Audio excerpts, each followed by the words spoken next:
Hi, it's Neil here from Fairway Financial, and I want to share 3 recent stories that have come up on the same topic. So I guess if it's coming up 3 times in a week, for me, maybe there's some other people out there that might benefit from this. So the concept is life insurance, but in particular beneficiary nomination. So it's pretty common these days for people to own and hold their life insurance through a super fund, which is fine in most cases.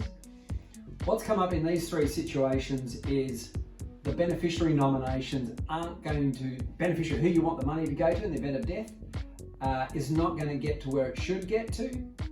Some of them are outdated, and I'll just explain this. So three scenarios. The first one, blended family, which is pretty common these days. The guy I'm talking with has 2 older children, 19 and 20-ish, I think, and also a new wife and a child who's 2. So at the moment, he's got all his life insurance, $2 million through his super, and he wants to split that across the 4, or particularly his wife with a child, and then the 2 other kids from the first marriage. So the 2 kids from the first marriage, over 18, that means they're going to pay tax, unless they're financially dependent, and he says they're not. Then they're going to pay tax on receiving a death benefit like that.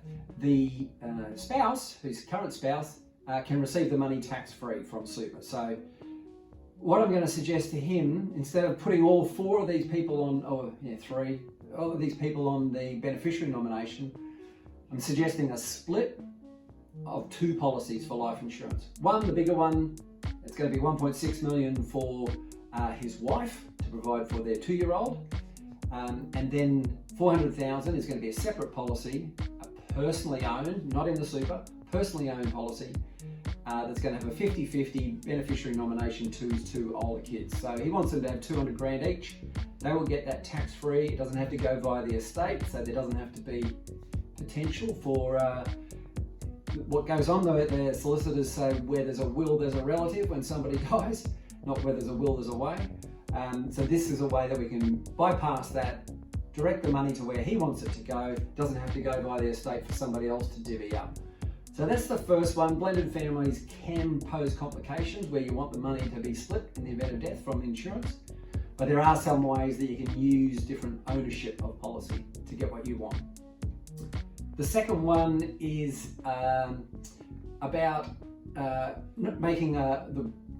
not having a nomination. That's what it is, not having a nomination when the cover is through super. So another client, he's got a large balance, he's a doctor, he's got a large balance in his super fund, plus the insurance that he's already got in his super fund, well more than $1 million.